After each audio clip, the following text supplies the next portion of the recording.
So episode 6 might just have casually confirmed what some of us have been theorizing all along about Kinger, and the evidence has been building up right in front of our eyes this whole time. After this latest episode, I think we need to seriously consider that Kinger isn't just another victim trapped in this digital nightmare. But let's just start with the most obvious piece of evidence from the last episode. When Ragatha realized that she's starting the shooting adventure with one life missing, Kinger helped her out by literally spawning a butterfly out of nowhere and healing Ragatha with it, so that she gained back that lost life. Now, we've seen other characters use cartoon logic throughout the series as well, like how Jax showed Pomni that using cartoon logic is more successful than trying to use real logic, and Ragatha also seemed to learn that too when she put her finger in that barrel. But to be completely honest, Kinger's butterfly feels fundamentally different, because cartoon logic ultimately comes down to you can do anything if it's funny. But nothing was funny about how Kinger helped out Ragatha with the butterfly. Instead, it functioned more like a game mechanic, a health pickup, or as the show puts it, a rule. And what are programmers and game designers? They are people who make and implement rules into a system. So what if Kinger could do it not because of cartoon logic, but because as the original creator of the Circus, he came in with some admin privileges? Just think about everything we know about Kinger. He's been there longer than anyone else, and he is the oldest character. He was in his 20s when a lot of the 90s aesthetics of the Circus was still in vogue. He has a degree in computer science. 7 years of computer science education, as he revealed in episode 3, laughing about how it all ended up with him trapped in the amazing digital circus. And during the past episodes, he has also been assigned leadership roles, like being the anime teacher, probably because he is a king chess piece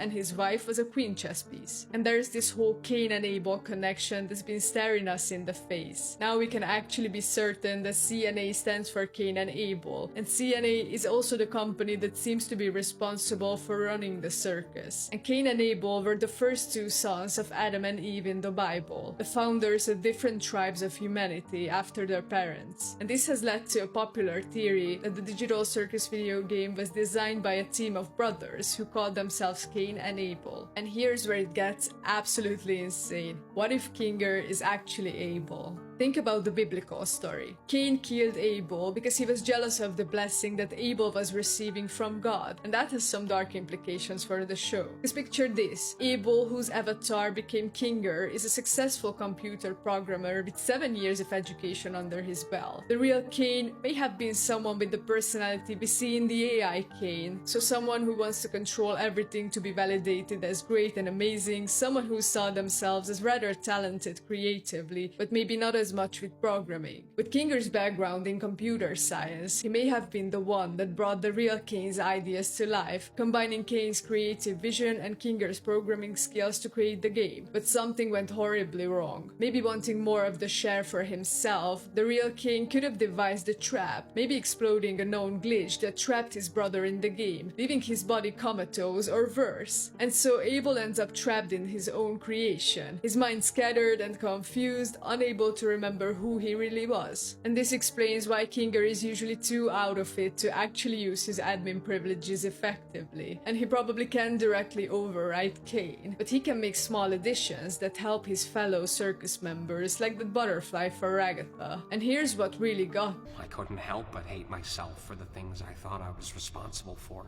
This doesn't really sound like someone who's just a victim of circumstance. This sounds like someone carrying guilt about creating something that went horribly wrong. And at first I thought that maybe he was talking about Queenie, but I'm honestly not sure about that, because it sounds like it's more about being one of the original creators of this digital hell. But the Kinger is Abel, or the original developer of the circus theory, also explains his obsession with insects. His wife Queenie was an entomologist, so someone who researches insects. But Kinger is a computer coder, and I like to imagine that his insect collection is now his personal term for bug reports. So a list of issues that need to be fixed within a program or a video game. Kinger says he was surprised that his wife was able to make him like insects. And maybe it came about with Queenie explaining to him the origin of the term bug report, which actually originated from a real fly making its way into early computer hardware and causing issues. So what if Kinger exists in the game specifically to try and work out certain programming bugs that cause dangerous issues? We already saw some of these bugs in episode 2 where Pomni glitched through through the map during the Candy Canyon adventure. And since the goal is to constantly create new content for the circus members and maybe even an audience, constantly has opportunities for Kane to create issues that are dangerous, and Kinger could be trying to work out these bugs through his avatar that's trapped in the game. The interesting implication here is that if Kinger is able, then he may have been killed by his brother Kane outside of the game. And this doesn't even have to be a literal death, but rather could be represented by Kinger being trapped in the game permanently. He may have willingly gone in to work on bug fixes initially, but he could also be trapped there against his will by his brother Kane, who may have wanted to steal the entire company for himself. But here's the kicker. What if this theory also explains why other people got trapped in the circus? Because I don't think anyone else was supposed to find it. At least based on what the circus members shared back in episode 5 when they were talking about how they were as humans. It kind of feels like no one actually made a conscious decision to join a never-ending game, but instead they might have just stumbled upon the old computer and then got stuck. Maybe the circus was simply made to be an escape for Kinger and his wife, where Kane would create adventures for them, but they could also manipulate the circus however they wanted, like when Kinger created the butterfly for Agatha. But somehow others discovered it and got pulled in unintentionally. And with that, Kane's role also could have changed. And maybe the reason why Kane keeps Kinger in this confused state is because he knows that if Abel ever fully remembered who he was and regained his full abilities, he could potentially override the entire system. So Kinger's resilient mind might be referring to the fact that he understands how this all works better than anyone else, including Kane. But as we've seen, Kinger's memories only come back when he's in dark places. But what happens when he finally remembers everything? And what happens when he realizes he's Abel, the co-creator of this digital prison? I mean, the pieces are all there. The computer science background, the admin-like abilities we saw with the butterfly, the guilt about things he thought he was responsible for, chess symbolism where he's the king piece. It's all building toward one massive revelation that's going to change everything we thought we knew about the digital circus. And if this theory is true, it means Kinger isn't just another victim. He's the key to understanding the entire mystery. And if he starts remembering who he really is, if he starts accessing those admin privileges more intentionally, it's going to turn everyone's world upside down. Imagine the betrayal the others will feel when they learn that their friend was one of the creators of this living nightmare. Imagine Kane's reaction when he realizes his co-creator is starting to remember who he really is. Or maybe it's also possible that Kane is gonna glitch out even before Kinger has the chance to remember, because Kane also seems extremely doomed at this point. Like, I've never seen him glitching like this at the end of episode 6. So who knows? But what do you guys think about these theories? Let me know your thoughts in the comments. Thanks for watching, don't forget to subscribe, and I'll see you in the next video.